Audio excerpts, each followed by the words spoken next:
What's going on, everybody in the YouTube world? Anyway, here we are inside my 2016 GT350. Just wanted to show you guys the startup. So obviously we have to push the clutch in.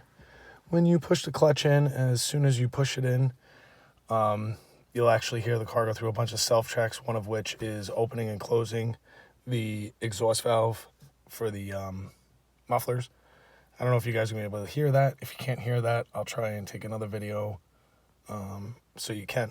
I'm going to be quiet. I'm going to step on the clutch. Pay attention to the clock. Comes up with a pretty cool GT350 emblem. So here we go. I don't know if you guys could hear that, but that was the startup.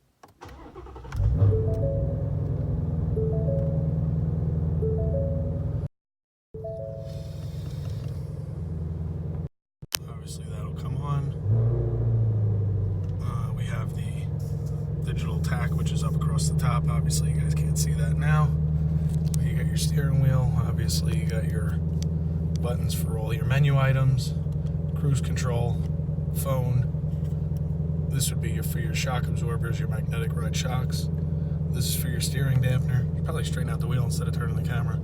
This is for your different exhaust modes. And needless to say, this is for your radio. Being that this is a track pack, it has the smaller radio, obviously the tiny little screen. I have no heated seats and no cooled seats, because as I stated before, I have the Recaro racing seats. Only thing I've done on the interior is taken out the stock floor mats, which is basically what I do in all of my vehicles.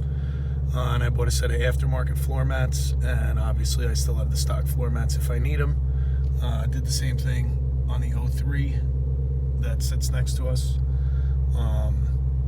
It's just my thing. I just don't want to wear out the stock floor mats. So anyway, guys, this is the basic layout of the car. Obviously you got your oil pressure, your oil temperature. You know, even though it's the track pack, it still does have a single disc CD player, which goes right in here, which is actually kind of cool because I'm kind of old school and I have a lot of CDs and not many things digital format.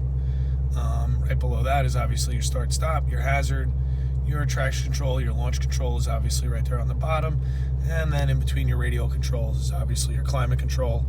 Pretty basic stuff. I mean, everybody's seen a climate control before. Up in here, obviously you have your speedometer, and you have your tire pressure, and then you have air fuel ratio. Now if I go in like this, you'll see then they all come out as a digital, as an actual, you know, dial style gauge as opposed to a numerical number. So obviously I really don't get on it until the axle temperature is at least off the peg, so that's about 105 degrees. You got your cylinder head temperature, your air inlet temperature, your engine oil temperature, your transmission oil temperature, and your voltage. Then when you get back over in here, as you can see, you have all the same stuff. Obviously in a list form, 159 miles till empty, and you say to yourself, wow, how much gas do you have? And I say, oh, I got over 3/4 of a tank. So yeah, she's not too fuel efficient. Then you can go into here. Obviously you got your track apps, so you know you'll have accelerometer, shift indicator, exhaust mode. I mean, there's a million different things on this. Oh, one of the cool things, line lock. Amazing.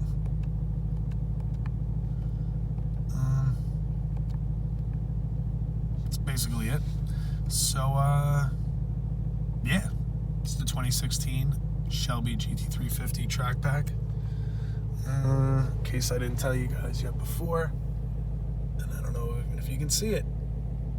Oh, there it is. Chassis 2513. And right over there is my owner's supplement pack. Can't really see it, but back over there, that blue box is my owner's supplement pack. Back behind it is the Shelby car cover. And obviously I have the front license plate frame. A lot of people don't realize this, that when you get the car from Ford, if you order it with the front license plate frame, which almost all the dealers do, it's actually VIN tagged for this car. So if you get one of these and you ask the dealer, if you get it from a dealer and you say, listen, do you have a front license plate frame. It's not going to be the factory front license plate frame. If I wasn't lazy, I'd walk over there and show you that mine is actually the one that's VIN for this car. So when it came down the assembly line, they put a sticker on it, they put it in the trunk, and then obviously the dealer that I purchased it from never put the plate on. So it's basically it. Pretty plain Jane inside here. You know, you got some lights. It's you know, air conditioning, obviously power windows, power locks, power mirrors. But again, being that it's the track pack, I don't have any blinkers in the mirror. I don't have any side warning stuff. I don't have any of that nonsense. I do have a little tweeter up in here, which is kind of cool. But out back, which you guys can't see, so I'll spin around. You can see, being that it's the track pack, I have the bigger spoiler on the back. So that's basically it. One day I'll take you guys for a ride along. We'll probably mount the GoPro back in this area right over here, maybe even in this area, with the ability to tilt up so you guys can see what I'm doing. You know what? We may want to go like that so you don't see the speedometer. So, yeah, we got to do that one day. All right, guys. See ya.